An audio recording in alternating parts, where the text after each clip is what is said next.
Okay, check the answer to homework question. Income from other source में मैंने 3 सम करवाए थे क्लास में, बाकी के सम होमवर्क थे. चेक करते हैं. ओके, सॉल्यूशन सामने रखना, चेक करते हो. फर्स्ट पॉइंट क्या था? Winnings from horse race. Question 1 है ये. Winnings from horse race fully taxable. Amount सीधा आउटर कॉलम में जाएगा. फिर rent from letting out of building along with plant and machinery furniture. Composite rent की पहचान क्या है? Building plus other assets. ऐसे 4-5 एसेट्स होते हैं, कॉम्पोजिट नहीं बोलते. अगर 4-5 एसेट्स है लेकिन उसमें बिल्डिंग ही नहीं है तो उसको बोले रेंट ऑफ अदर एसेट्स, जो रामू में फर्स्ट आर था. लेकिन अगर बिल्डिंग प्लस अदर एसेट्स है तो ये कॉम्पोजिट रेंट हो गया और ये टैक्सेबल है. लेकिन उससे रिलेटेड कोई एक्सपेंडिचर दिया है क्या? नहीं दिया है. नहीं तो कोई भी इनकम से संबंधित कोई एक्सपेंस दिया तो लेस करना पड़ता है ना. लेकिन इधर कोई एक्सपेंस विक्सन नहीं था तो ये सीधा पूरा आउटर कॉलम में जाएगा. लेकिन 9,000 पर मंथ था, गौर किया था. So multiply by 12, 1,08,000. फिर डिविडेंड इनकम टैक्सेबल, सीधा आउटर कॉलम 20,000. फिर award from Lions club. Award का थियरी क्या था? गवर्नमेंट से अवार्ड मिला तो एग्जाम अंडर सेक्शन 1017 है, लेकिन गवर्नमेंट से मिला है कि लायंस क्लब, तो फुल्ली टैक्सेबल. लायंस क्लब थोड़ी गवर्नमेंट है, तो इट इज फुल्ली टैक्सेबल. सीधा आउटर कॉलम में अमाउंट लिखना है. सी टैक्सेबल का कुछ थे, सीधा अमाउंट कॉपी करते हो. एग्जेम्प्ट है तो चौकन्ना रहना है. और एग्जेम्प्ट इनकम की जो सेक्शन है ना, वो रटे हुए रहेंगे तो दिमाग अपने आप चलेगा. एग्जेम्प्ट इनकम मेन बाहर होना चाहिए, बाकी हर इनकम टैक्सेबल ही है ना. फिर अगला पॉइंट था fees for attending board meetings. अब ये पॉइंट देखिए कितने लोग बोलते हैं सर ये तो आपने पढ़ाया नहीं था. लेकिन मैंने क्या बोला था? डी डब्ल्यू रामू फकीर जी एक्सेट्रा. एक्सेट्रा का मतलब क्या है? बहुत सारी इनकम होती है दुनिया में. डी डब्ल्यू रामू फकीर जी में दुनिया थोड़ी खत्म होती है यार. वो तो मैंने एक ऐसा कीवर्ड बनाया है जिसमें ज्यादातर जो भी इनकम्स क्वेश्चंस में दिखती है वो कवर कर ली. बाकी दुनिया में अनेक इनकम है. तो ऐसे कोई भी अजीब सी इनकम का सामना हो जाए और तुमको लगे यार सर ने ये पढ़ाया नहीं था, तो अटक मत जाना. कुछ नहीं दिखाना, समझाना टैक्सेबल. क्यों इतना भरोसा रखना अगर कोई इनकम एग्जेम्प्ट है तो मैंने पढ़ा दिया रहेगा. तो अगर कोई जानी पहचानी इनकम नहीं दिखे तो टैक्सेबल. और टैक्सेबल में करना क्या? कॉपी कर दो. मैं तो बोलूं इसका मतलब भी नहीं समझा है ना, कॉपी कर दो बस. पर मतलब मैं बता दो क्या होता है ये.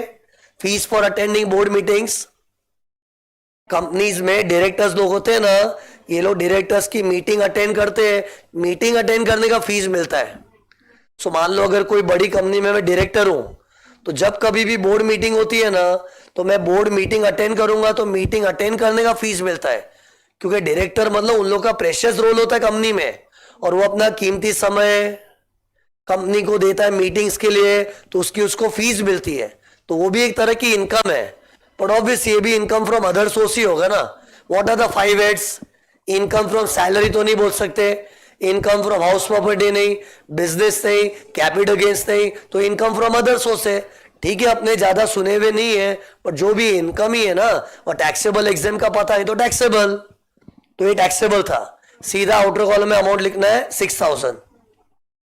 फिर एग्रीकल्चर इनकम इन पाकिस्तान, तो ये इंडिया हुआ के फॉरेन. फॉरेन, और फॉरेन में एग्रीकल्चर इनकम है तो टैक्सेबल. तो पूरा अमाउंट आएगा आउटर कॉलम 75,000. फिर income from units of UTI, ये अपने रामू में यू था, UTI mutual fund income taxable, तो ये भी अमाउंट लिखना है. फिर dividend from foreign company taxable, तो इसका भी पूरा अमाउंट आएगा 12,000 आउटर कॉलम. फिर as a member of parliament उसको सैलरी मिला और डेली अलाउंस, तो सी इसका प्रेजेंटेशन ऐसे करना था, receipts as a member of parliament. फिर नीचे 2 एरो बनाओ. पहले लिखो सैलरी कितना है, 8,000 पर मंथ है. जब कभी भी पर मंथ आता है ध्यान दिया करो, फिर उसको इंटू 12 करना पड़ेगा. तो 96,000 taxable. Daily allowance dash bracket में एग्जाम अंडर सेक्शन 1017. फिर amount received on maturity of life insurance policy. Life insurance policy का exempt under section 1010D dash. Life insurance कौन निकालता है? जिसको डेथ की चिंता है, तो डेथ वाला डी, तो ये भी डैश करना है. फिर income of his minor child ये दो बच्चे दिए ना, दोनों का अलग अलग प्रेजेंटेशन दिखाएंगे। पहले ऐसे दिखाएंगे, income of first son, inner column में 7,000, लेस एग्जाम अंडर सेक्शन 10 32 1500 पर चाइल्ड। और फर्स्ट सन मतलब एक चाइल्ड ही लिया है ना वो तो इनर कॉलम में क्यों लिखा, क्योंकि 1500 ही माफ है, बैलेंस आउटर कॉलम में डालना है। तो पहले इनर कॉलम में 7,000 लिख दिया, फिर less exam under section 10 32 1500 minus balance outer column में कितना आएगा 5,500। और दूसरे बच्चे की इनकम तो 500 ही है और 1500 तक माफ है। 1500 तक मतलब उससे कम हुआ तो पूरा ही माफ है। 1500 के ऊपर टैक्स आएगा ना, लेकिन दूसरे बच्चे की इनकम तो सिर्फ 500 ही है, तो विच इज 1500 के अंदर, तो इसको बोलेंगे फुल्ली एग्जेम्प्ट। तो इसको सीधा डैश कर दो, ब्रैकेट में एग्जाम अंडर सेक्शन 10 32। लेकिन पहले बच्चे की अमाउंट बड़ी थी ना, तो इनर कॉलम में लिख के -1500 करके बैलेंस इन आउटर कॉलम। टोटल बताओ क्या है इसका, 3 लाख। एक समय इधर लिख देता हूं, इसका आंसर क्या आया, 3,82,000।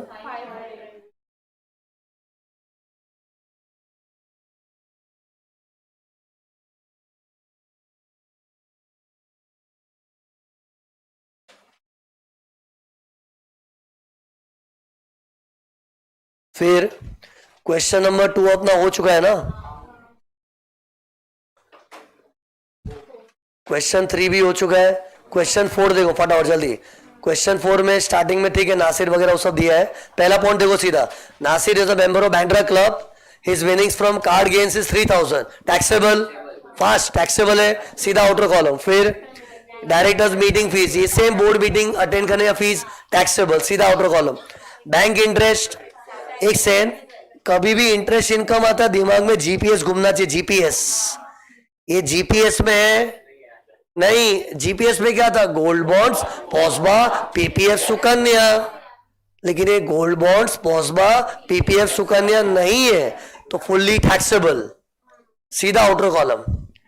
सी मैं डायरेक्ट फाइनल आंसर भी दे सकता था, लेकिन क्या है, मैं हर पॉइंट को क्यों डिस्कस कर रहा हूं, ताकि एक लाइन ऑफ थिंकिंग भी राइट होनी चाहिए। कई बार क्या अंदाजे से राइट आ जाता है, लेकिन आंसर राइट होना कम इंपॉर्टेंट है, ज्यादा इंपॉर्टेंट क्या, राइट सोच। और इधर सोच का इंपॉर्टेंस क्या था, जैसे बैंक इंटरेस्ट आया तो सोचने का कैसे, जीपीएस, वो सोच इंपॉर्टेंट है। ओके, लाइन ऑफ थिंकिंग पे ध्यान दो, तभी तो मैं हर पॉइंट का इफेक्ट बता रहा हूं ना। फिर interest on post office savings bank account, POSBA, तो ये इधर रूल क्या था, पहले तो ये इंटरेस्ट है। ये देखो तुम लोग भी क्वेश्चन बुक में है ना, ये तीनों ऐसा कर दो जैसा मैंने किया पेंसिल से। अरे इससे हम क्या बताना चाह रहे हैं कि भाई ये इंटरेस्ट है, अपने माइंड में जीपीएस चालू होना चाहिए, GPS, gold bonds, POSBA, PPF, Sukanya, gold bonds, POSBA, PPF, Sukanya, वो चालू होना चाहिए जब कभी भी इंटरेस्ट इनकम दिखे। तो जैसा मैंने हाईलाइट किया ना, तुम लोग भी ऐसे कर दो पेंसिल से, टू शो कि ये इंटरेस्ट इनकम है। तो ये अभी अपने सामने पॉस्बा है, तो ये तो अपने जीपीएस में आता है ना, तो it is exam under section 10-15, but इसका अमाउंट क्या था 3,500 एग्जाम होता, 3,500। ओके, फिर interest on deposit with cooperative society, ये भी जीपीएस में नहीं था, नहीं है तो फुल्ली टैक्सेबल।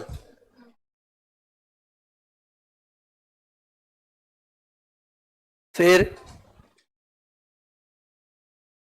फिफ्थ वाला बाकी है ना, फिफ्थ भी, हाँ, mister Govinda is a member of parliament, ठीक है, उसका फर्स्ट पॉइंट है as a member of parliament salary मिला है, डेली अलाउंस मिला है। इसका प्रेजेंटेशन देखो, सी प्रेजेंटेशन के लिए भी मैं डिस्कस करना चाह रहा हूं, सब ऐसे लिखना चाहिए, receipts as a member of parliament, फिर नीचे 2 एरो खींचो, एक एरो के बाजू में लिखा सैलरी, अमाउंट कितना है 3,000 इंटू 12 पर मंथ है, तो 36,000 आउटर कॉलम। फिर एक एरो बना के लिखे daily allowance, outer column dash, bracket में एग्जाम अंडर सेक्शन 10 17। फिर dividend from cooperative society ABC limited. अब डिविडेंड कहीं से भी मिला, क्या फर्क पैदा है, इट इज टैक्सेबल। लेकिन ठीक है, इन लोगों ने दो दो दिया तो अपने दो एंट्री पास कर देंगे। एक dividend from cooperative society 500 taxable, फिर dividend from ABC limited 5000 taxable. दोनों अलग अलग दिखाया तो भी चलेगा, कंबाइंड करके दिखाया तो भी चलेगा। ये सब चीज को लेके इतना सीरियस मत हो, डिविडेंड का अमाउंट आउटर कॉलम में डालना है बस। फिर ही हैज वन 9000 क्रॉसवर्ड, ये क्रॉसवर्ड विनिंग्स फुल्ली टैक्सेबल। फिर he has let machinery and furniture. Let का मतलब समझते, लेट आउट करना मतलब भाड़े पे देना। आज अगर मैं कोई चीज भाड़े पे देता हूं ना तो क्या बोलते हैं, मैंने उसको लेट आउट किया, लेट किया। Let means I am letting someone use my asset, तो उसको लेट। तो ये लेट वर्ड का मतलब क्या, भाड़े पे दिया है। क्या भाड़े पे दिया है, machinery, furniture and also building plus other assets हुआ ना कॉम्पोजिट। और क्या भाड़ा मिल रहा है, महीने का 6000। कितने लोग हैं ना मंथली वर्ड पे गौर नहीं किए होंगे, शायद मंथली लिखा है ना, तो 6000 पर मंथ है, सो मल्टीप्लाई बाय 12 72,000। लेकिन बाद में खर्चे भी दिए, रिपेयरिंग का 4500, फिर डेप्रिसिएशन का 18,000, तो ये लेस करना पड़ेगा। ये देखो क्या लिखा है, he spend 4500 on repairs of machinery furniture and building during the previous year. तो कितने लोगों ने सर प्रीवियस ईयर में लिखा है। भाई तुम लोगों को पता है सम में जो भी डेटा दिया है ना, ये प्रीवियस ईयर का ही डेटा है। Income is always calculated for the previous year, क्योंकि जो चालू ईयर है उसमें तो हम कमा रहे हैं और कमा तो लेवे। चालू ईयर का इनकम तो नेक्स्ट ईयर कंप्यूट करेंगे। हमेशा हम लोग जो कैलकुलेशन लेके बैठ रहे होते हैं ना, वो प्रीवियस ईयर का होता है। और अपना फिलहाल प्रीवियस ईयर कौन सा है, 23-24, क्योंकि हम लोग एग्जाम देंगे मई 24 में। चलो कोई नवंबर 24 में भी देवे, तो मई 24 नवंबर 24 के लिए कौन सा साल एंड हुआ है, मार्च 24। तो मार्च 24 अपना प्रीवियस ईयर एंडेड है, बट वो एंडिंग है तो स्टार्ट होगा 23-24।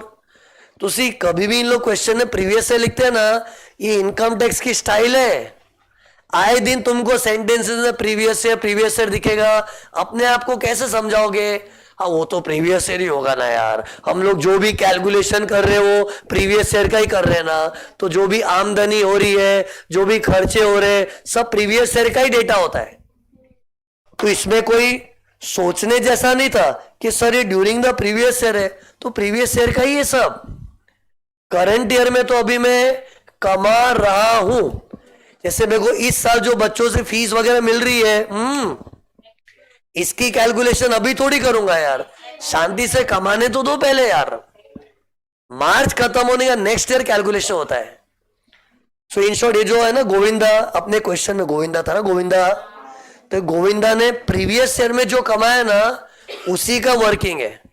वो भी अपनी एग्जाम में तो प्रिसाइज प्रीवियस ईयर कौन सा है, 23-24।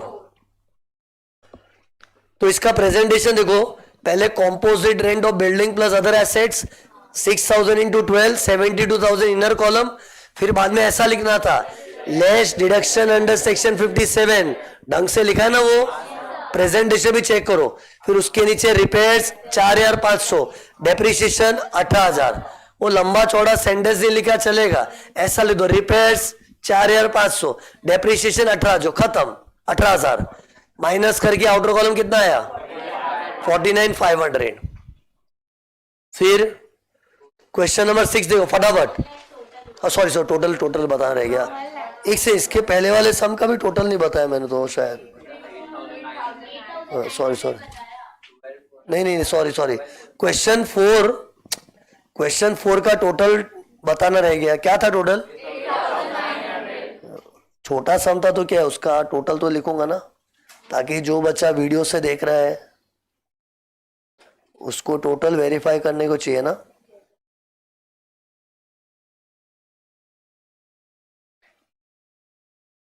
वन के बाद 4 ही किया था ना। क्वेश्चन नंबर 5 का टोटल क्या आया?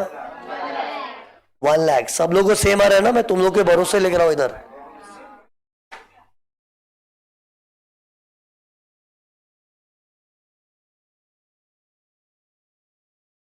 सो 1 lakh is the answer of question number 5। Question 6 देखना, मिसेस ग्रेवाल जो भी है, इधर भी देखो कैसे लिखा है, for the previous year ended. गौर किया? इधर एक बार सेंटेंस पढ़ो ना, Grewal technical director of a reputed concern gives you following information for the previous year.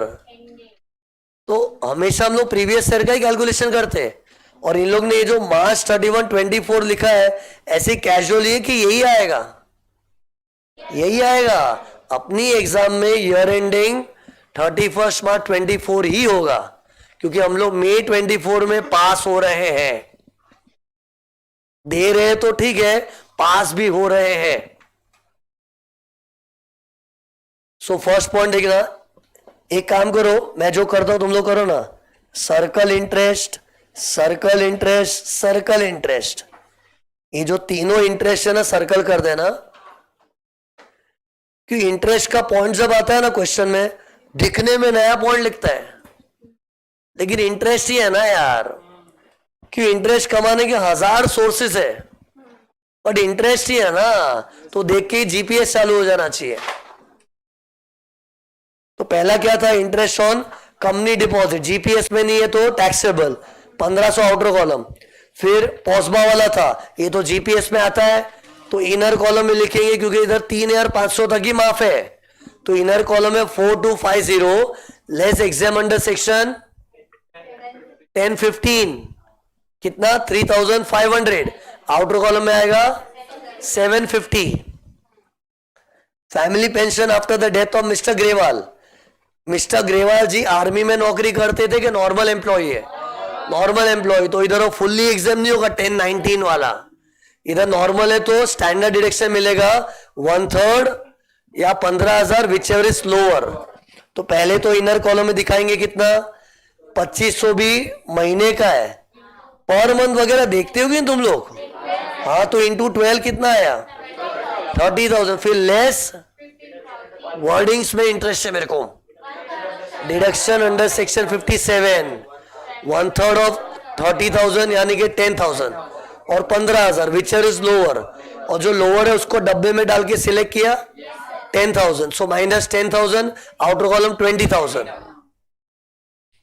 फिर इंटरेस्ट, अगेन ये इंटरेस्ट आ गया, जीपीएस में नहीं है तो टैक्सेबल, तो फुल्ली टैक्सेबल आउटर कॉलम में आ जाएगा।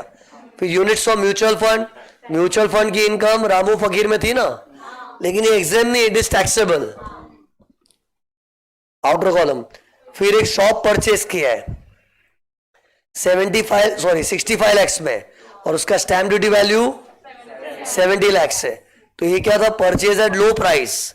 लेकिन ये मूवेबल प्रॉपर्टी है कि इमूवेबल? इमूवेबल। शॉप है ना, दुकान खरीदी है और सस्ते में खरीदी, तो पहले तो बता मजा कितना आया? 70 lakhs की उसकी मार्केट में वैल्यू है, stamp duty value is kind of a market value only, okay. लेकिन हमने कीमत कितनी चुकाई? 65 lakhs, तो मजा 5 lakhs का आया है। इसको कंपेयर किससे करते? 10% of actual of 50,000 which is higher, तो 10% ऑफ एक्चुअल कितना है? 6,50,000, और 50,000 विच इज हायर में 6,50,000 ही हायर आ रहा है, लेकिन अपने को जो मजा मिला है वो कम है।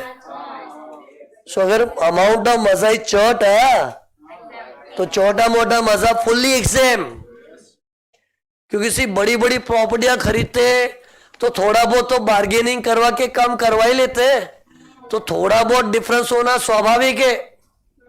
थोड़ा बहुत मतलब 10% जितना, और इधर थोड़ा बहुत ही है, 10% तो 6.5 लाख आता है, और ये तो केवल 5 लाख ही है, तो इट इज मामूली difference, exempt.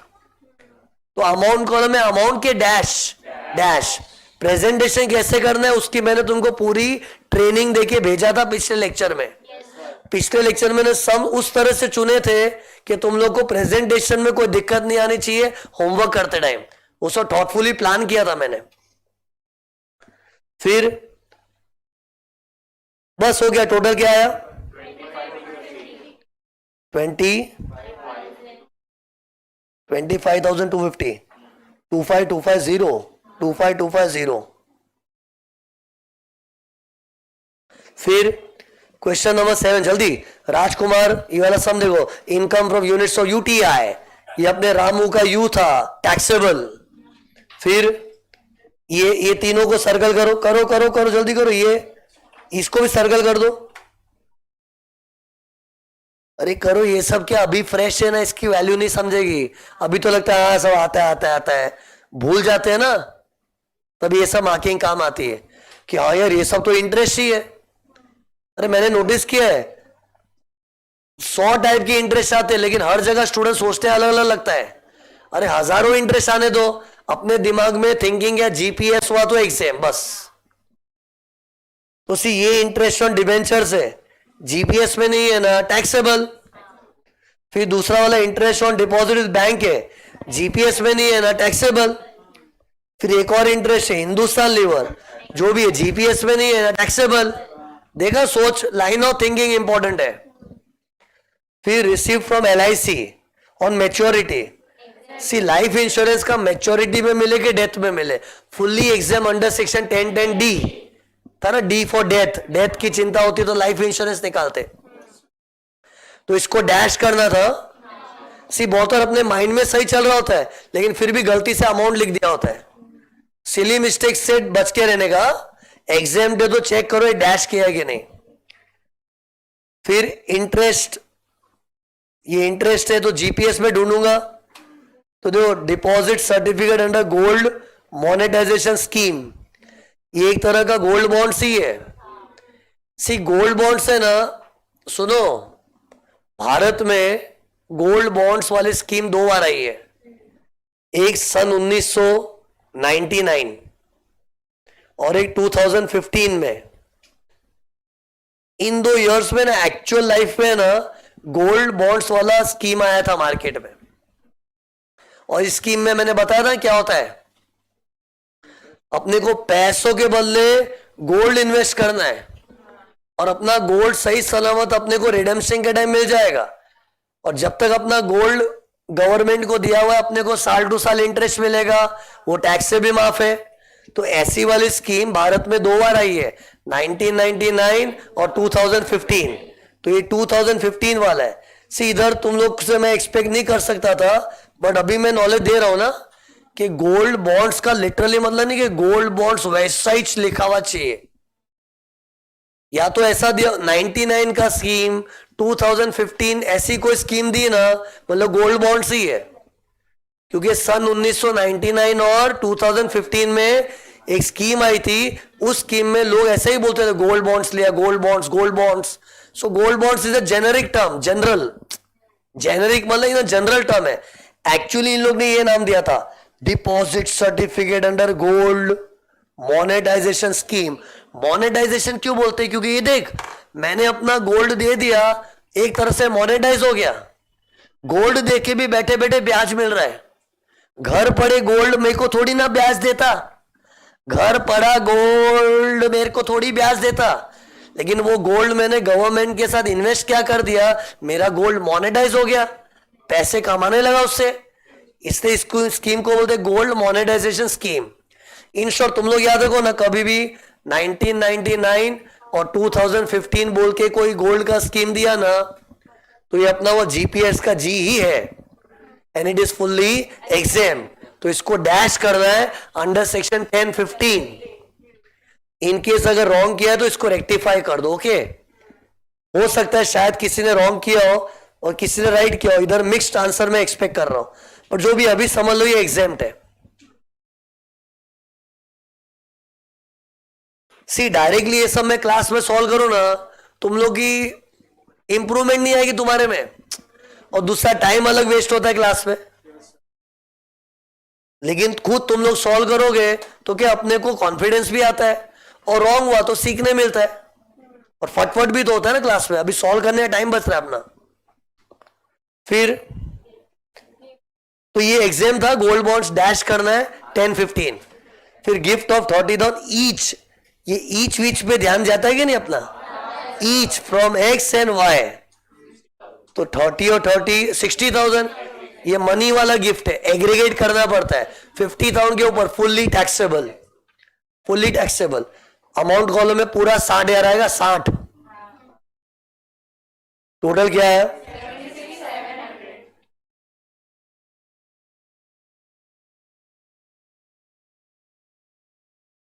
Total is 76,700। Okay, then question number 8, जल्दी जल्दी, बहुत सारे समय। क्वेश्चन 8 शेनॉय, जो भी है फर्स्ट पॉइंट पढ़ो। ये सब तुम लोग देख रहे हो, हर समय ऐसा लिखते हैं, देखो प्रीवियस ईयर, हर समय लिखा, ये इनकम टैक्स की स्टाइल है फॉर द प्रीवियस ईयर। और इसके लिए आज मैंने क्या बोला, हम लोग प्रीवियस ईयर का ही इनकम कैलकुलेशन करते हैं, क्योंकि जो साल चालू है उसमें तो हम कमाने में बिजी है ना, कैलकुलेशन हमेशा प्रीवियस ईयर की ही होती है। पहला पॉइंट था डिविडेंड, ओके, और dividend on shares of Unilever, a foreign company. एक चीज नोटिस की, डिविडेंड टैक्सेबल तो है, लेकिन उससे रेटेड नीचे कुछ पॉइंट दिया है, ऊपर भी यूनिलीवर, नीचे भी यूनिलीवर, यूनिलीवर यूनिलीवर कनेक्शन दिखा, कनेक्शन। और नीचे जो दिया है ना, ये पढ़ो क्या लिखा है, शेनॉय क्लेम्ड फॉलोइंग एक्सपेंसेस, ये एक्सपेंसेस है। तो टेल मी, डिविडेंड के लिए एक्सपेंसेस का क्या रूल है, deduct only one expense, that is interest और loan to invest in shares, और इधर वही दिया है, ले। तो कैसे करेंगे, देखो पहले इनर कॉलम में डिविडेंड आएगा 10,000, फिर लेस डिडक्शन अंडर सेक्शन 57, ऐसा लिखना पड़ता है। अब उसके नीचे एक एरो बना के लिखूंगा इंटरेस्ट, वो था तो 3,000, लेकिन 3,000 नहीं, मैक्सिमम 20% ले सकते हैं, 20% ऑफ ओवर डिविडेंड की कमाई। तो 10,000 का डिविडेंड 20% कितना हो गया, 2,000 ही माइनस होगा। और ये लोग एग्जाम में जान पूछ के बड़ी अमाउंट देंगे ताकि अपना लिमिट वाला नॉलेज टेस्ट हो। तो प्रेजेंटेशन कैसा था, 10,000 इनर कॉलम में, फिर इंटरेस्ट और लोन 3,000 होते हुए भी हम लोग 2,000 ही माइनस करेंगे, तो मैक्सिमम 20% माइनस कर सकते। तुम लोग को चाहिए ना ऐसा दिखा से दे रहे हो, प्रेजेंटेशन का स्टाइल बता, देखो ना, डिविडेंड 10,000, फिर देखो ना इधर लेस डिडक्शन अंडर सेक्शन 57, फिर नीचे एक एरो बना के लिखा इंटरेस्ट और लोन, फिर ब्रैकेट में लिखना चाहिए 3,000 restricted to 20% of dividend income. मतलब है 3,000 रेस्ट्रिक्टेड टू, मतलब उसको मैंने रेस्ट्रिक्ट कर दिया। क्या बोला ब्रैकेट में, 3,000 restricted to 20% of dividend income. Restricted का मतलब उसको सीमित कर दिया, रेस्ट्रिक्ट कर दिया, नहीं तो 3,000 माइनस कर दूं तो गलत हो जावे। तो क्या बोला ब्रैकेट में, 3,000 रेस्ट्रिक्टेड टू, ये दो दिखने में ऐसा दिखता है, restricted to maximum 20% of dividend income. See ऐसा लिख लेने से क्या है, पेपर चेकर को लगेगा कि इसको नॉलेज है, भाई को नॉलेज वाला बंदा है। 20% वो सब लिखा है ना, सो आई रिपीट, ब्रैकेट में ये लिखोगे तो अच्छा रहता है, 3,000 फिर कॉमा करके restricted to maximum 20% of dividend income. बाकी इतना हार्ड एंड फास्ट है, इसके लिए कोई मार्क्स वार्क्स कटने का रिस्क नहीं है, 2,000 माइनस करना है बस। आउटर कॉलम 8,000, फिर जल्दी ऊपर आ जाओ, क्वेश्चन में ऊपर, क्वेश्चन में डिविडेंड हो गया, फिर विनिंग्स, विनिंग्स का भी खर्चा दिया, भाई देख तो सही, नहीं सॉरी गलत बताया मैंने, सॉरी माय बैड, ये हॉर्स रेस है और नीचे लॉटरी टिकट बोला है, तो ये गलत टाइम पे बता दिया, गलती हो गई, गलती से मिस्टेक हुआ है। विनिंग्स फ्रॉम हॉर्स रेस का कोई खर्चा वर्चा दिया भी नहीं है, फुल्ली टैक्सेबल। फिर लॉटरी विनिंग्स, हाँ इससे संबंधित नीचे दिया expense of buying lottery tickets, ऊपर भी लॉटरी नीचे भी लॉटरी, लेकिन नीचे जो एक्सपेंस दिया इग्नोर करते हैं। मेरा डायलॉग क्या था, लॉटरी खर्चे से लगती है कि किस्मत से, तो उसका किस्मत कनेक्शन होता है, खर्चे से कोई कनेक्शन नहीं है, इसने इग्नोर दी खर्चा। फिर तो लॉटरी पूरा आउटर कॉलम में 75,000। इंटरेस्ट, सर्कल इंटरेस्ट एक परंपरा बना दो, जब कभी भी इंटरेस्ट दिखे गोल कर दो और दिमाग में जीपीएस चालू कर दो, और ये जीपीएस में है नहीं टैक्सेबल 18,000। फिर डिविडेंड फ्रॉम कोऑपरेटिव सोसाइटी कहां से मिला सोचते का नहीं, डिविडेंड इज टैक्सेबल, एग्जाम होता तो पढ़ाई दिया होता ना यार, इन लोग के बहकावे में आने का नहीं, मेरे पे भरोसा रखो।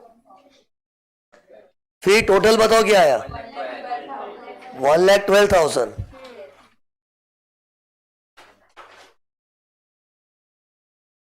फिर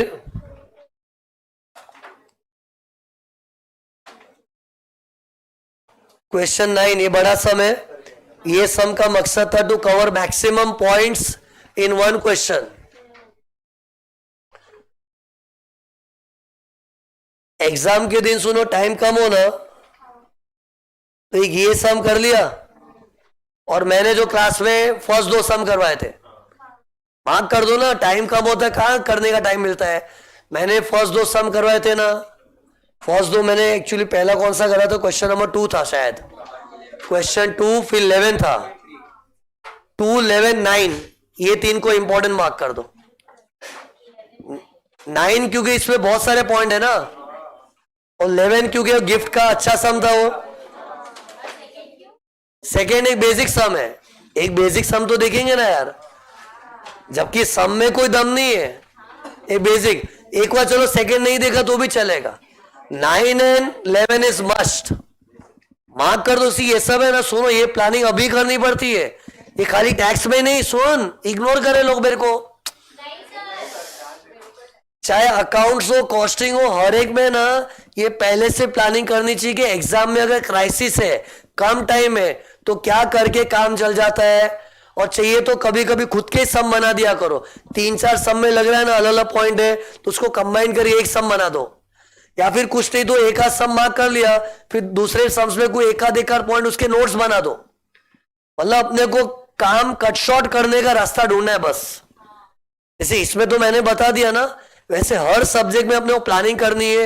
या जैसे कॉस्ट शीट है, इतने सारे सम नहीं करने तो क्या करूं, तो ऐसे कुछ मेन सम मार्क कर दिए, फिर बाद में जिन जिन सम में खाली एक आध पॉइंट है उसके पर्सनल नोट्स बना दो कि ये आया तो फैक्ट्री ओवर्स में डालना है, ये आया तो ऑफिस ओवर्स में डालना है, ऐसे छोटे मोटे पॉइंट्स का नोट्स बना दो, ताकि एग्जाम में क्या है, सी अभी हम लोग जोश में ना 100 सम करने का भी फायर रहता है, करूंगा प्रैक्टिस, प्रैक्टिकली टाइम नहीं होता एग्जाम में, 2-3 सम में काम हो जावे वैसा जुगाड़ करके रखो।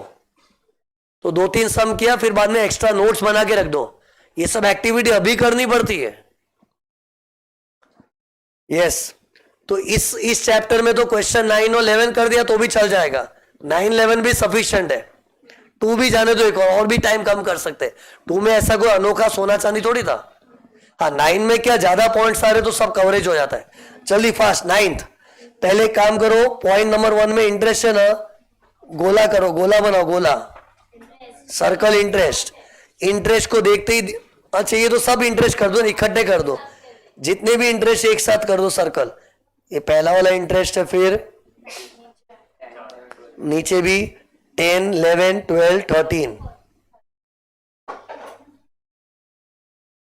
सब इंटरेस्ट इनकम में अपने को जीपीएस एक्टिवेट करना, अपना GPS, gold bonds, POSBA, PPF Sukanya, gold bonds, POSBA, PPF Sukanya. तो पहले interest on Maharashtra government security, ये जीपीएस में नहीं है तो टैक्सेबल, फिर डिविडेंड टैक्सेबल, फिर GS let out, let out करने का मतलब भाड़े पे देना।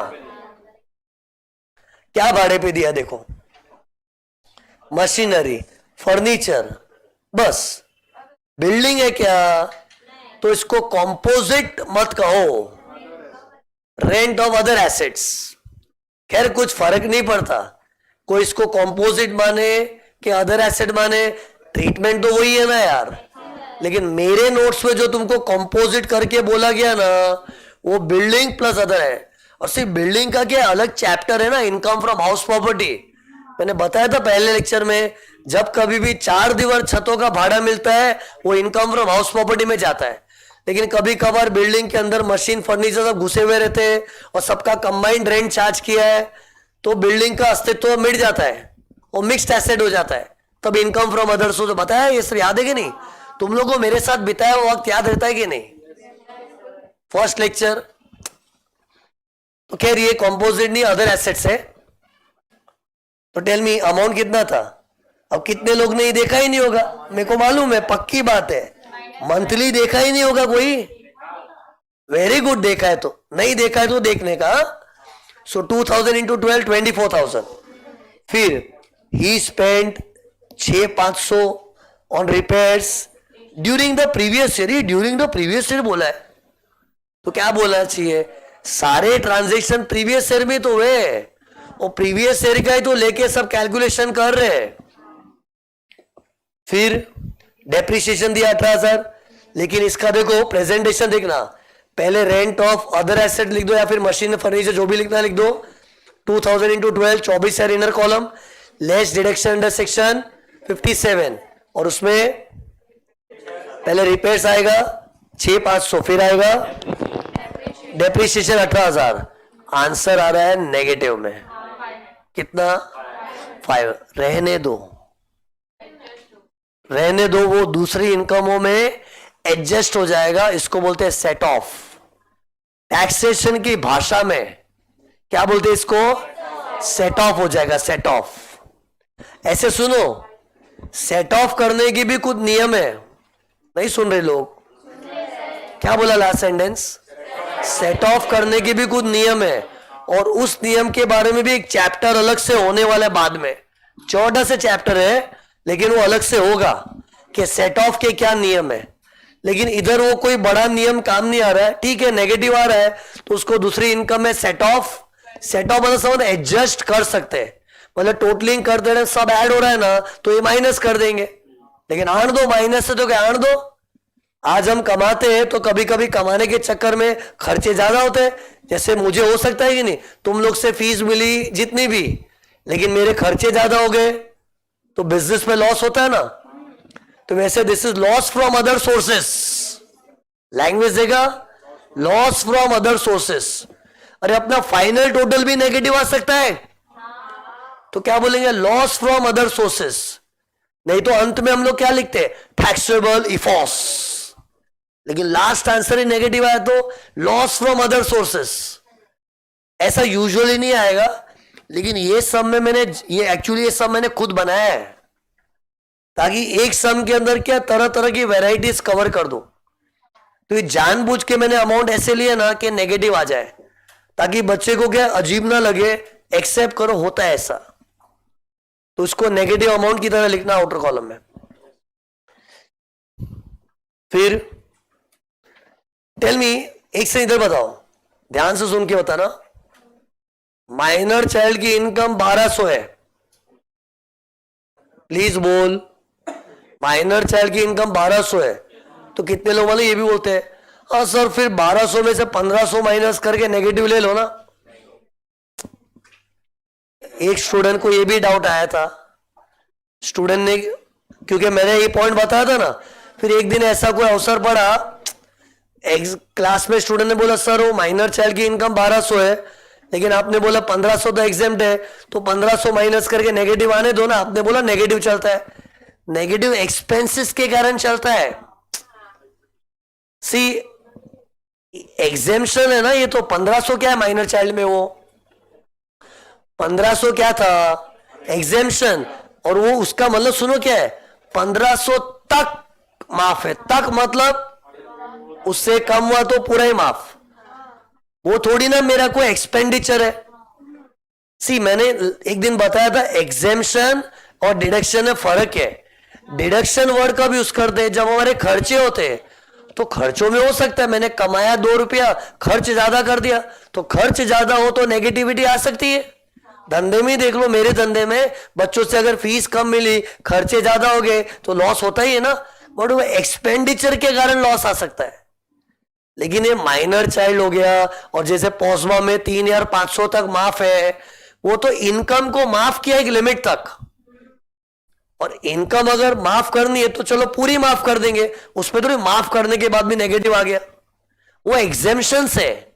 Exemption should never create a negative figure, because exemption are meant for income. Income को माफ कर सकते और क्या करेंगे, उसको नेगेटिव कर देंगे, ऐसा थोड़ी होता है। नेगेटिविटी किस कारण से आती है, एक्सपेंसेस के कारण, और एक्सपेंसेस के लिए टैक्स की भाषा में बोलते हैं डिडक्शन। तो ये -500 आउटर कॉलम। फिर rent from letting out building along with plant and machinery, हाँ ये कॉम्पोजिट है, बिल्डिंग प्लस समथिंग हो गया ना। खैर इधर तो लिखा भी था composite. Inner column 4,000 into 12 48,000 less deduction understand 57, कितना था एक्सपेंडिचर 39,500। आउटर कॉलम कितना आ गया 8,500। फिर he is an author of text book which fetched him. Fetched him मतलब फेच करना, मतलब अर्न करना। अरे फेच मतलब मिलना, तो क्या लिखा which fetched him a gross royalty, मतलब उसने एक किताब लिखी है, उससे रॉयल्टी मिली कितनी 45,000 की।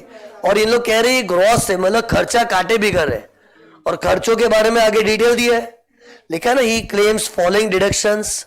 अब कोई डिडक्शन क्लेम करता है मतलब खर्चों के लिए ही होता है, और देखो उसके खर्चे क्या है, salary to a clerk who collects from him necessary data and goes through the final proof reading. जैसे मान लो मैंने किताब लिखी, सुनो ना, और मैंने अपने अंडर एक एम्प्लॉय रख दिया है, उसको क्या बोला है, तो मेरे से सब डेटा ले, टाइपिंग कर, फिर बाद में उसका फाइनल चेकिंग भी कर कि कोई प्रिंटिंग मिस्टेक तो नहीं है ना। उसको बोलते हैं प्रूफ रीडिंग। लिखा ना उधर देखो, प्रूफ रीडिंग लिखा ना। प्रूफ रीडिंग मतलब क्या, चेक करना कि उसमें कोई अमाउंट तो गलत नहीं लिखा है, कोई स्पेलिंग मिस्टेक तो नहीं है। जैसे तुम लोग क्लास में कभी प्रिंटिंग मिस्टेक दिखती है ना यार, जैसे मैंने ढंग से प्रूफ रीडिंग करवाई होती तो अपनी बुक में फर्स्ट पेज में मिस्टेक नहीं आती। अपने बुक में फर्स्ट पेज है प्रीवियस से रॉन्ग लिख दिया ना, तो प्रूफ रीडिंग करने वाले ने ढंग से नहीं किया है। प्रूफ रीडिंग हम भी करवाते, लेकिन क्या है, चेकिंग कभी कभी मिस्टेक हो जाती है। तो इन शॉर्ट ये लोग क्या बोल रहे हैं, उसने जो टेक्स्ट बुक लिखी ना, तो उसके अंदर कोई प्रिंटिंग मिस्टेक ना आवे, वो प्रूफ रीडिंग करने के लिए क्लर्क रखा है। पर जो भी उसके पीछे खर्चा ही हुआ ना, किस किस्म का खर्चा छोड़ो ना, खर्चा हुआ ना लेस कर दो। ये तो मेरा फर्ज बनता है सर होने के नाते, समझाऊंगा ना, मैं तो समझाऊंगा ना यार। फिर स्टेशनरी खरीदा है in connection with revision of the book. अब बुक रिवाइज करते, जैसे मेरा भी डीटी का बुक रिवाइज होता है ना, तो उसके लिए कुछ स्टेशनरी वगैरह खरीदा, जो भी करता होगा खर्चा किया है ना, बस। Telephone expense attributed to publication and sale. Publication मतलब बुक्स का प्रिंटिंग करना, बेचना, तो उस चक्कर में बार बार पब्लिशर को फोन करना पड़ता है कि मेरी बुक्स बिक रही कि नहीं, ये हो रहा है कि नहीं, वो हो रहा है नहीं कि नहीं, जो भी एक्सपेंडिचर है। एक्सपेंडिचर में क्या हो रहा है उसकी गहराई में मत घुस। अपने को हाँ इतना मोटा मोटी फील आना चाहिए, क्या वो रॉयल्टी से संबंधित ही है, कोई अनरिलेटेड एक्सपेंस नहीं होना चाहिए। ये देखो इन शब्दों से नहीं लग रहा है, देखो पब्लिकेशन, बुक, इधर भी देखो revision of book, final proof reading, ये सब किताब लिखने के सिलसिले में ही है। अब खर्चा तुमने नहीं भी सुना, छोड़ो ना यार। अपने को ये चेक करना जरूरी कि वो इररिलेवेंट खर्चा नहीं होना चाहिए, उससे कनेक्टेड होना चाहिए। और कनेक्टेड के लिए मैंने देखो मेन शब्दों को अंडरलाइन किया है। प्रूफ रीडिंग किताब लिखते टाइम ही होता है, revision of book, publication sale of book मतलब बुक लिखने से संबंधित है। चेक करो, बाई चांस कोई फालतू खर्चा दिया तो, ऐसे यूजुअली लोग फालतू खर्चा देते नहीं है, बट लॉ में लिखा है कि उससे संबंधित खर्चा ही माइनस करो। बाद में माइनस करके चाहे नेगेटिव ही क्यों ना आ जाए, जैसे पिछले पॉइंट में आया था ना। खैर इधर नहीं आ रहा, इधर अमाउंट क्या था, inner column 45,000 less deduction under section 57, ये लिखा था डिडक्शन अंडर सेक्शन 57। फिर उसमें इधर शॉर्ट में लिखा करो, इतना लंबा नहीं पकाने का अपने को एग्जाम में। सैलरी टू क्लर्क बस 2,400। फिर स्टेशनरी 1,400, टेलीफोन एक्सपेंस 800 बस। बाकी ज्यादा लिख दिया तो कोई मार्क्स नहीं कटेगा, टाइम बचता है ना शॉर्टकट मारने में। कर दो ना। बट सी, जब इन लोग ने अलग अलग अमाउंट दिया है तो क्लब क्यों करना है? सी, इन लोग ने 3 अलग अमाउंट दिया है तो क्यों क्लब करना है? हाँ, एग्जाम में चलो क्राइसिस है, टाइम कम है, पेपर खत्म ही हो रहा है, पेपर ले लेंगे अपना वो, तब शॉर्टकट मारो, टोटल करके एक साथ में डाल दो। अरे तीनों का ही टोटल करके एक साथ डाल दो, फिर बाद में डेकोरेशन करने नहीं बैठने का। फाइनल आंसर पेपर कंप्लीट होना इज बेटर। वो बोलते ना, completion is better than perfection. कई बार हम लोग परफेक्शन परफेक्शन में छूट जाता पेपर। सी, बैलेंस करना इंपॉर्टेंट लाइफ में। पेपर कंप्लीट भी हो, सुंदर भी दिखे, सब हो, लेकिन most important is paper complete होना। तभी तो डायलॉग निकला, completion is better than perfection. जैसे मैं भी तुम्हारे लिए ना सिलेबस कंप्लीट करना ज्यादा इंपॉर्टेंट है। एक परफेक्शन के चक्कर में लेके बैठ गया तुम लोगों को 5 6 7 8 महीना, मैं भी निकल गया। एग्जाम क्या देंगे, तो पढ़ा क्यों रहा एग्जाम के लिए? तो मेरे लिए भी completion is better than perfection. पर मैं भी बहुत बैलेंस करता हूं कि चलो एकदम परफेक्टली अच्छा भी पढ़ा हूं, लेकिन कंप्लीट भी होना चाहिए। बैलेंस करो, चलो बैलेंसिंग करना इतने सालों में आ गया है, लेकिन लाइफ में हर जगह ये रूल काम आता है, completion is better than perfection. ये किसको सूट होता है? कितने जन एकदम परफेक्टिस्ट होते हैं। इनफैक्ट मैं खुद ऐसा ही हूं कि परफेक्टिस्ट के चक्कर में ना बहुत बार कोई चीज मिस हो जाती है ना। इससे मैंने खुद ने लाइफ में सीखा, अभी तो एक्सपीरियंस हो गया ना इतना, कि भाई परफेक्शन अच्छा होता है, लेकिन completion is better than perfection. तो इन शॉर्ट ये बात कहां से निकली कि पेपर खत्म होने पे तो अपने एक एक चीज ना डिटेल मत लिखो, फटाफट टोटलिंग करके आ जाओ। फिर छठा point, family pension. Inner column में 2500 into 12 30,000, less deduction under section 57, 1/3 of 30,000 यानी कि 10,000, या फिर 15,000, विच ईयर इज लेस 10,000। 10,000 को डब्बे में डालने का, माइनस करने का, आउटर कॉलम 20,000। फिर life insurance exam under 1010D, outer column dash. Agriculture income Gujarat में, गुजरात इंडिया में, मालूम है ना, तो dash. Exam under section 10(1), India में एग्रीकल्चर को फर्स्ट इंपॉर्टेंस देते 10(1). फिर मलेशिया, मलेशिया फॉरेन में, मालूम है ना, तो फॉरेन एग्रीकल्चर इनकम टैक्सेबल। फिर पॉस्बा, ये जीपीएस के अंदर आता है, 3,500 था exam, inner column 8,500, less exam under 1015। इधर एग्जाम लिखने का, इधर डिडक्शन मत लिखो। डिडक्शन वर्ड का इस्तेमाल कब करने का? जब खर्चा माइनस करते हैं। और वो फैमिली पेंशन में भी स्टैंडर्ड डिडक्शन बोला है कानून में। बाकी ये जो 10 वाली चीज है ना, वो एग्जेम्प्ट बोलते हैं। और इधर पॉस्बा वाला इंटरेस्ट 3,500 तक माफ है, तो उतना माफ, तो बैलेंस 5,000 बचा आउटर कॉलम। फिर कैनरा बैंक से सेविंग्स अकाउंट का इंटरेस्ट है, टैक्सेबल, जीपीएस में नहीं है। अपने माइंड में जीपीएस एक्टिवेटेड रखो, इंटरेस्ट आया तो। पीपीएफ अकाउंट एग्जाम, मैंने क्या बोला, पीपीएफ अकाउंट इतना फेमस है ना, एक एक के पास पीपीएफ अकाउंट है, एक एक एक एक एक एक, मतलब 11 10 11, तो ये भी डैश हो जाएगा। फिर बॉन्ड्स और इन्फोटेक, ये भी जीपीएस में नहीं, टैक्सेबल अमाउंट। फटफट टोटल बताओ। 161,300।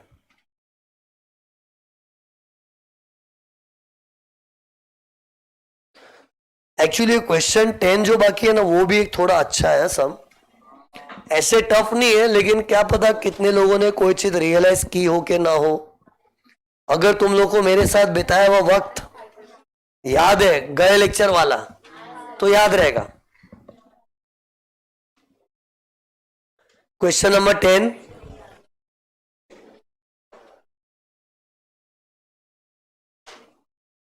Mansoor, a dealer in shares, received following amounts without consideration. एक सेकंड, विदाउट कंसिडरेशन मतलब फोकट में मिला है, नो प्राइस। अरे मैं एक से सुनना ही पड़ेगा, नहीं देख रहे लोग यार, इग्नोर फील हो रहा हूं। मैंने जो तुम लोग को नो प्राइस और लो प्राइस बोला है ना, वो सिंपल लैंग्वेज मेरी थी। कानूनी भाषा कैसे मालूम है? देखो सुनना ध्यान से। अगर नो प्राइस होता नो, तो उसको बोलते हैं विदाउट कंसिडरेशन, और अगर लो है तो बोलते हैं इनएडिक्वेट कंसिडरेशन।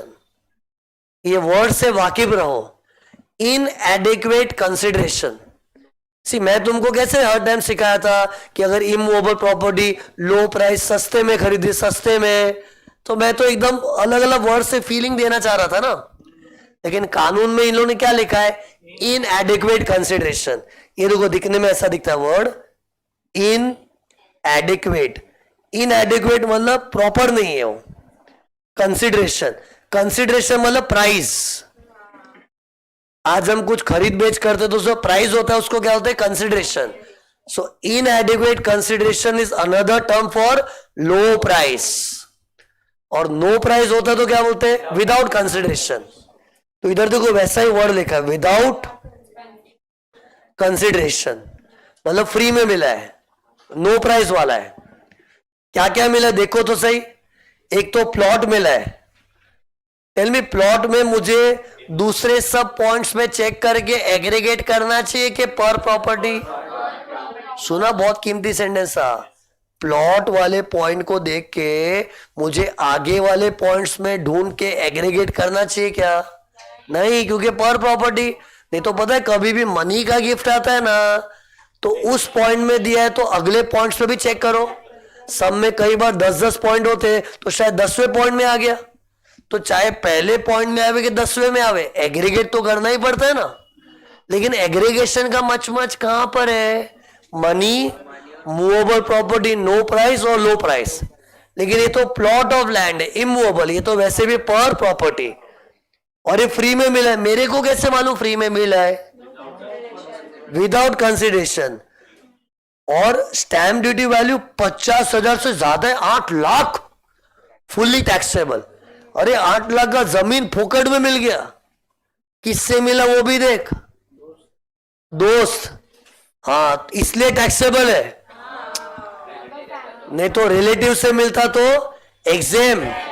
सी गिफ्ट के पॉइंट्स हम लोग जब भी करते हैं ना, चौकन्ना रहना। कभी कोई रिलेटिव से गिफ्ट मिला होता है ना, अपना रिलेटिव का झाड़ याद है? रिलेटिव में कौन होता है? जैसे मैं खुद, मेरी स्पाउस, मेरे भाई बहन, उसके भाई बहन, मेरे माँ बाप विद भाई बहन, उसके माँ बाप विदाउट भाई बहन, उसके तो माँ बाप ही बहुत है।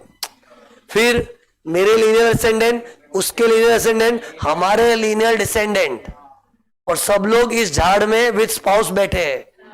इन लोग से मिला है तो फिर फुल्ली एग्जेम्प्ट होता है। वो चेक करने का तो खैर इधर क्या था? From his friend. फ्रेंड को अंडरलाइन करो, कुछ करो ऐसे, कुछ कर दो ऐसे, काट मत देना। फ्रेंड है, गौर किया जाए। पापा से मिला होता तो एग्जेम्प्ट हो जाता। I am doctor LC, doctor का आर हो जाता। शादी में मिला होता तो भी एग्जेम्प्ट। शादी में तो दुश्मन भी देके जावे ना, तो भी मैरिज के प्रसंग पे सब एग्जेम्प्ट है। खैर ये तो फ्रेंड से मिला, नॉर्मल कोर्स में फुल्ली टैक्सेबल।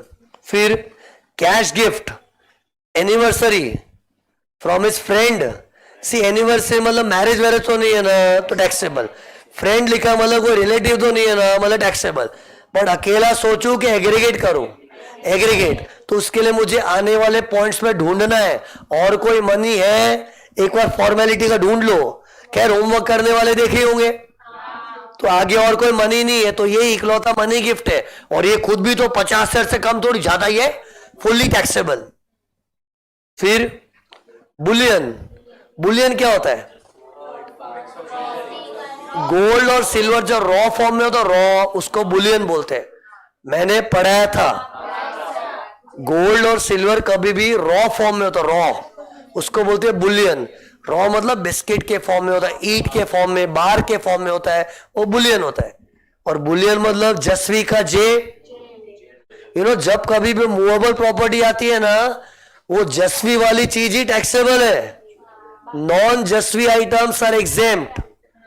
और ये जस्वी है, जस्वी का जे, ज्वेलरी में सोना चांदी से सब चीज कवर होता है, आ जाता है, ब्रॉड डेफिनेशन है। फिर बुलियन की मार्केट वैल्यू कितनी थी? 75,000। बर्थडे भी मिला, हैप्पी बर्थडे के दिन मिला है। सी हैप्पी बर्थडे कुछ नहीं, खाली शादी का इंपॉर्टेंस है लाइफ में। इधर मतलब गिफ्ट की थियरी में सिर्फ शादी का ही इंपॉर्टेंस है। और ये शादी वाला तो नहीं है ना, तो बर्थडे पे ध्यान मत दो। ये लोग की स्टाइल है बर्थडे एनिवर्सरी मत देखने का, शादी होगा तो एग्जेम्प्ट है, लेकिन तो बर्थडे किससे मिला है? ओ ब्रदर इन लॉ मतलब साला, साला होता है ना। ब्रदर इन लॉ क्या होता है? मेरी वाइफ का भाई, रिलेटिव है। ये अपने रिलेटिव के झाड़ में है, दिखाऊं किधर है? अपने रिलेटिव के झाड़ में किधर है बताओ? चलो मेरे को किधर बैठा, मेरा साला किधर बैठा हुआ बताओ? तो ये देखो, ये बैठा मेरा साला, ये देखो, ये रहा। तो ये तो अपने रिलेटिव में आ गया। तो सिंस वो अपने को बुलियन, क्या बुलियन अपने को रिलेटिव से मिला है, तो वो आई एम डॉक्टर सी वाला हो गया फुल्ली एग्जाम। अमाउंट कॉलम में अमाउंट के डैश डैश आ जाएगा। फिर सुनो, ऐसे प्रेजेंटेशन देखो, bullion sorry gift of bullion from brother in law, exempt because it is from relative. See section भी लिखना है, तो सेक्शन क्या था मैं 56 to 10 गिफ्ट का सेक्शन था। एनीवेज तुम लोग को मैं प्रॉपर बुक दूंगा मेरी टैक्स की, उसमें सब और अच्छी तरह डिटेल में लिखा होगा। इधर तो कई चीजें हम लोग थोड़ा शॉर्ट वॉर्ड में शॉर्ट फॉर्म्स यूज करें ना, वो पूरा डिटेल में लिखा हुआ बुक तुमको मिलेगा। थोड़ा अपडेट करना बाकी है, बुक रेडी है, लेकिन नवंबर 23 एग्जाम की थी ना, मई 24 के लिए जो भी कुछ चेंजेस है वो चेंजेस को इनकॉर्पोरेट करके तुमको बुक देनी पड़ेगी। पर खैर उससे अपना कोई काम अटक नहीं रहा है, अपना काम इन नोट से चल रहा है अभी। तो उसमें सब लिखा हुआ आएगा 56 to 10 वगैरह है ना वो सब। तो ये एग्जाम हो गया। फिर चैलेंज है, हिम्मत है तो बताओ इसका क्या इफेक्ट आएगा। 23 जून का दिन था सन 2023। 23 क्यों लिखा है? अपनी एग्जाम में 23-24 का ही सब डेटा देते हैं। क्या लिखा है? Mansoor purchase 5000 shares of orange limited at 500 per share, जबकि उसकी मार्केट वैल्यू 800 थी। 800 वाली चीज 500 में मिली, सस्ते में मिला है। और शेयर्स एक मूवेबल प्रॉपर्टी है, और जस्वी में भी है, एस। तो यार ये तो जस्वी में भी है, मूवेबल प्रॉपर्टी है, सस्ते में मिला है। और सस्तापन भी देखो कितना है, 5000 इंटू 300 का सस्तापन। सस्तापन समझता है ना? 800 की वस्तु का 500 दिया तो फायदा कितना आया? 300 का। तो सस्तापन देखोगे तो कितना है, टोटल कितना आया? 1,50,000 बराबर ना? विच इज मोर देन 50,000, तो इट शुड बी टैक्सेबल। क्यों था ना? मूवेबल प्रॉपर्टी, लो प्राइस, टैक्सेबल होना चाहिए, लेकिन एक्सेप्शन बताया था मैंने, गए लेक्चर की बात है। अब क्या पता तुम लोगों को मेरे साथ बिताया वो वक्त याद है कि नहीं। गए लेक्चर भगवान गवाह है, मैंने इधर आके बोला था कि अगर कोई वस्तु हमारे लिए स्टॉक इन ट्रेड है, तो चाहे वो फोकट में मिला हो कि सस्ते में मिला हो, वो चीज गिफ्ट के दायरे में नहीं आती। क्योंकि जिसका वो चीज का धंधा है तो उसको वो चीज सस्ते में मिलना, फ्री में मिलना स्वाभाविक है। आज मैं भी कोई चीज की दुकान खोलता हूं, जैसे मान लो मेरी भी कोई सोने चांदी की दुकान है, तो मुझे तो मेरी दुकान में ज्वेलर सस्ते में मिलते ही होंगे ना, ज्वेलरी, और कभी फ्री सैंपल्स भी आता होगा, क्योंकि मैं तो दुकानदार ही हूं। लेकिन ये बंदा ज्वेलरी का दुकानदार नहीं है, शेयर्स का। मेरे को कैसे मालूम पड़ा? पहली लाइन पढ़ने का, बहुत ज्यादा कीमती। प्लीज देख लो, मेरे आईपैड को कुछ हुआ तो छोड़ूंगा नहीं तुम लोग को, देख ले अच्छी तरह। क्या लिखा है? हाँ बोल, देखा? हाँ। तो डीलर इन शेयर्स मतलब शेयर्स में डील करना उसका बिजनेस है। इंग्लिश से क्या होते हैं? Shares are held as stock in trade. Trade मतलब बाइंग एंड सेलिंग कर रहा है, स्टॉक मतलब गुड्स है उसके लिए। तो फिर क्या हो गया? जो चीज मेरे लिए स्टॉक इन ट्रेड है, वो चीज भले मुझे फ्री में मिले, सस्ते में मिले, गवर्नमेंट का लुकआउट नहीं है, वो तो मेरा धंधा ही है। और धंधे में तो फ्री सस्ता होते रहता है, तो ये एग्जेम्प्ट हो जाएगा। प्रेजेंटेशन देखो, सी कभी भी सस्ते वाला होता है ना तो सेंटेंस परचेज ऑफ करके लिखते हैं, फ्री में मिला तो लिख दो gift of this, gift of that, gift of this, gift of that. सस्ते वाला होता है ना तो सेंटेंस कैसे आएगा, परचेज ऑफ। तो कैसे लिखूंगा, purchase of shares at low price. अलग स्टाइल में भी लिख सकते हो, ये मेरी स्टाइल है। Purchase of shares at low price, outer column में डैश, ब्रैकेट में exam because shares are stock in trade for mister Mansoor. I repeat, bracket में क्या था, एग्जेम्प्ट बिकॉज, पूरा ही वापस बोलता हूं, देख लो लिखने का किसी को माने तो लिख लो। देखो पूरा ऐसा आएगा, purchase of shares at low price, amount column में डैश और ब्रैकेट में रेड पेन से exempt because shares are held as stock in trade.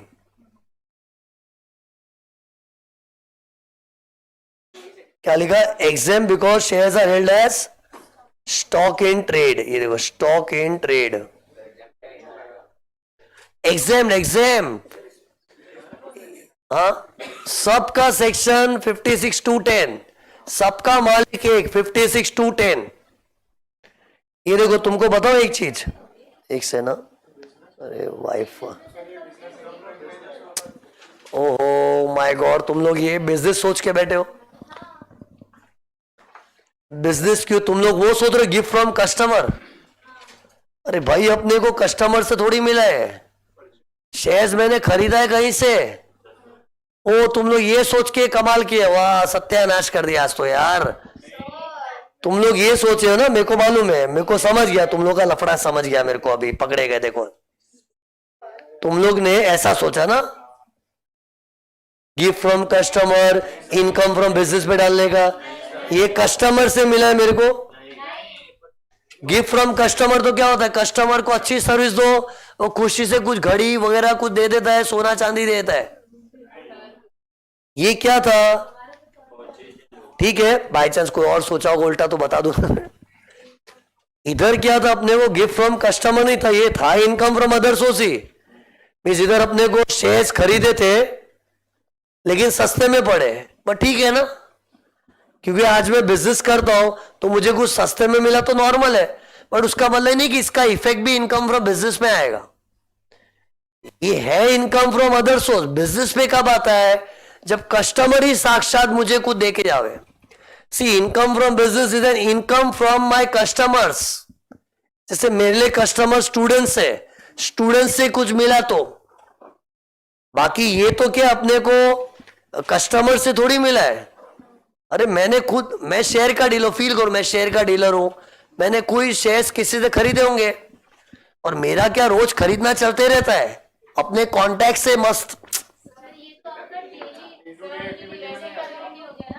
नहीं समझे, नहीं, इनकम फ्रॉम बिजनेस मतलब बिजनेस करके इनकम क्या आई अपने को ना। सी इधर देखो बिजनेस पे इफेक्ट आएगा इसका इनडायरेक्टली, इनडायरेक्टली इसका बिजनेस पे इफेक्ट आएगा, लेकिन कैसे आएगा देखो। इमेजिन ट्रेडिंग अकाउंट है मेरा, ट्रेडिंग अकाउंट, तो डेबिट साइड में परचेज ऑफ गुड्स होता है, तो ये परचेज ऑफ गुड्स की तरह हो जाएगा, और क्रेडिट साइड में सेल ऑफ गुड्स होता है ना, नेट इफेक्ट बिजनेस में आएगा, but income from other source में तो माफ है ना। नहीं तो क्या भरोसा, government income from other source का भी टैक्स मार देती। सिर्फ बिजनेस में इवेंचुअली आएगा, कैसे बताओ। ट्रेडिंग अकाउंट के रूप से सोचो ना, ट्रेडिंग अकाउंट है, अगर मैं शेयर्स का डीलर हूं तो मेरा ट्रेडिंग अकाउंट भी शेयर्स का होगा, opening stock of shares, purchases of shares, sale of shares, closing stock. तो बताओ इसका इफेक्ट कैसे आएगा, purchase of shares debit side, कम पड़ा तो कम पे रिकॉर्ड हुआ होगा, और जब बेचूंगा तो सेल्स आएगा, ऑटोमेटिकली ग्रॉस प्रॉफिट में रिफ्लेक्ट होगा, बट उस वे से तो टैक्सेबल हो गया। लेकिन अपने इनकम फ्रॉम अदर सोर्स में सेक्शन है ना 56(2)(10), वो क्या बोलता है, इफॉस में वो माफ है, तो इफॉस में उसका इज्जत पूर्वक एक शो करना पड़ता है कि इफॉस से माफ है वो। बिजनेस में ऑटोमेटिकली आएगा। कैसे समझा? बिजनेस में ऑटोमेटिकली कैसे आएगा? ट्रेडिंग अकाउंट में अगर मेरे को कोई सस्ते में माल मिला है तो परचेजेस तो ट्रेडिंग अकाउंट डेबिट साइड में आता ही है, सस्ते में है तो सस्ता दिखेगा। फिर जब मैं कस्टमर को बेचूंगा तो सेल्स आएगा, तो डिफरेंस ऑटोमेटिकली जीपी में रिफ्लेक्ट होगा। बट सी वो ऑटोमेटिकली बिजनेस में आएगा वो सब तो जब गुड्स को बेचेंगे तभी, जब इन गुड्स को बेचूंगा तभी। ये तो अभी तो खाली परचेस का इवेंट हो रहा है। बिजनेस में तो इनकम कब बनेगी? इधर परचेस ट्रेडिंग में, क्रेडिट साइड में सेल होने पे नेट इफेक्ट ग्रॉस प्रॉफिट में रिफ्लेक्ट होगा। लेकिन अभी तो खाली परचेस का इवेंट हुआ है ना, और at the event of purchase government can always say सस्ते में मिला है, लो प्राइस, टैक्स भरो। लेकिन लॉ ने खुद ही बोला है डोंट वरी, ये तेरे लिए स्टॉक इन ट्रेड है तो इसको हम टैक्स से माफ कर देंगे, इसको एग्जाम करेंगे इफॉस से। मतलब इफॉस में एग्जाम ऐसे बताना पड़ता है। हाँ वो बोल सकते कि गवर्नमेंट के मन में क्या आगे जाके इसको बेचेगा, यही सस्ते वाले शेयर्स को आगे जाके बेचेगा तो नेट इफेक्ट तो ट्रेडिंग अकाउंट में ग्रॉस प्रॉफिट की तरह आ ही जाएगा। लेकिन इफॉस में शो करना पड़ेगा। इन शॉर्ट सिर्फ बात यही हो रही थी, नहीं दिखावे, दिखाओ। इन income from other source it is exempt.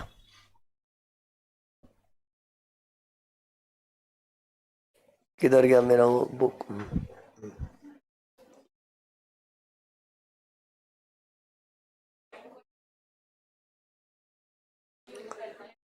सुनो,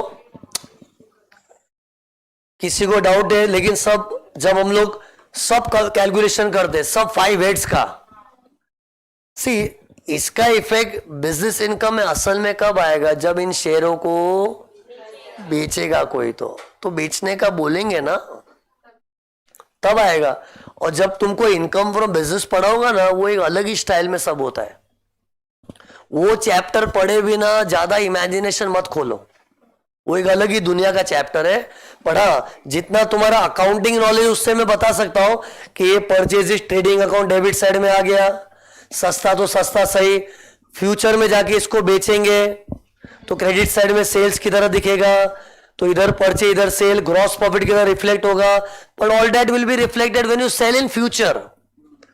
फिलहाल सेल का बात ही नहीं हो रहा है, अभी सस्ते में खरीदा उसका क्या, ये इफॉस में आएगा कि नहीं? नहीं आएगा।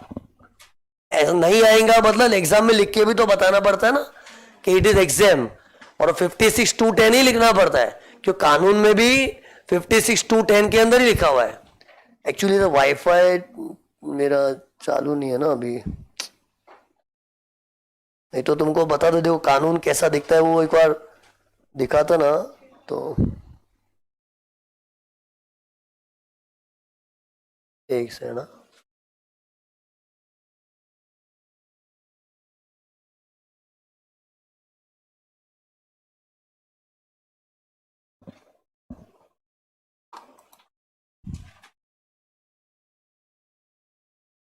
ये देखो एक्ट में देखो ना कैसे दिया होता है। सी तुम लोग को इनकम टैक्स की कानून की किताब कभी टच नहीं करनी है, लेकिन सीए कर रहे हो तो थोड़ा जानकारी होना चाहिए।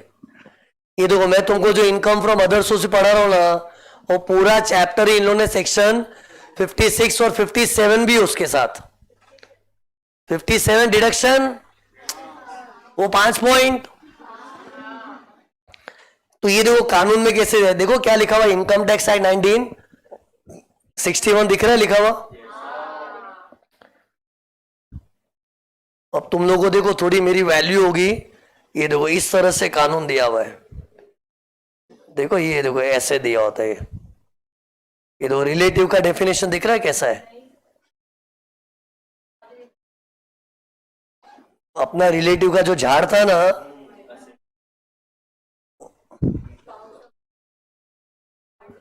नहीं पढ़ो इससे चक्कर में, मैंने सब रेडीमेड करके दिया तुम लोग को। सी मेरे सामने तो रूल्स बने, तुम लोग भी मेरे सामने पैदा हुए यार। हाँ तो क्या है तो, अरे मतलब मेरे सामने वाला मेरे जीते हुए मतलब सामने सामने से। तो ये सेक्शन भी सुनो, गिफ्ट का है ना, मेरे सामने बना था। तो ये चीज जो दिखी हुई है ना, पहली बार मेरे को भी बहुत R&D करके वो झाड़ बनाना पड़ा। एक बार वो झाड़ बन गया रिलेटिव का, फिर काम एकदम सिंपल हो गया फिर ये देखो, अभी मैं तुमको कुछ और बता रहा था, ये देखो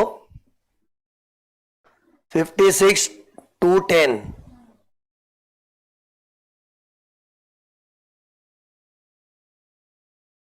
ये देखो, ये साइड साइड में नंबर दिख रहे हैं, ये 7 भी है ना। वैसे 10 की तरफ जाते हैं हम, 10 कहाँ है, 10, ये देखो, ये रहा 10, ये रहा 10, देखो देखो, नॉलेज होना चाहिए तो 56 to 10, ओके। फिर ये देखो, ये दिख रहा है कोविड ओविड सब दिख रहा है जो अपने पढ़े थे, ये सब मैंने अपनी स्टाइल में दे दिया तुम लोग को, इन लोग की स्टाइल मत देखो।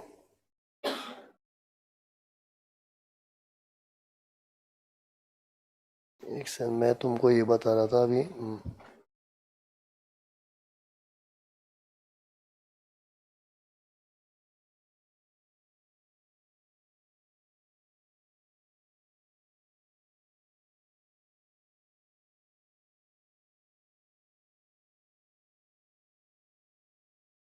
ये देखो, ये जसवी दिख रहा है, जसवी, जसवी की सब चीज इधर आ गई। ज्वेलरी हो गया, है ना, ज्वेलरी दिख रहा है, आर्कियोलॉजिकल कलेक्शन। फिर डप्सा, मैंने बोला ना डप्सा, drawings, paintings, sculptures, any work of art. Bullion इन लोग ने अलग से दिया, लेकिन मैं तुमको ज्वेलरी के अंदर ही मिला के बोल दिया। फिर shares and securities, immovable property, मतलब ये इन लोग की स्टाइल है। लेकिन सी, तुम लोग को ये सब में कभी घुसने की जरूरत ही नहीं है। लेकिन क्या कभी शौक हो ना, तो मैंने क्या किया, इनकम टैक्स एक्ट गूगल में डाला और सीधा ये आ गया, ओके। मतलब ऐसे सामने देखो, एक सेकंड, ये तो पेपर आ गया, ये सीए फाइनल का पेपर, जान दो, तुम लोग काम करने, सीए फाइनल का है। वाईफाई, हाँ देखो ऐसा आता है, देखो इधर अपने को जो सेक्शन चाहिए डाल देने का, मतलब कभी ऐसे शौक हो तो, ओके। एनीवेज,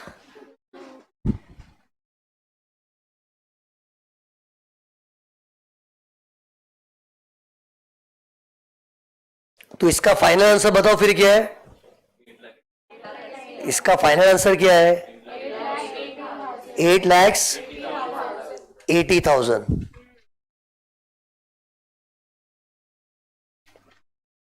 और वो जो तुमको मैंने एक्ट का पेज दिखाया ना, मतलब वो सब एक 56 के अंदर इतना सारा खिचड़ी करके दिया हुआ है सब। लेकिन वही सब तो तुम लोग को इधर रेडीमेड मिल गया ना, इधर अपने को बात है, इसमें घुसने का जरूरत ही नहीं है। लेकिन एक सेक्शन के अंदर सब भर्ती कर दिया इन लोग ने।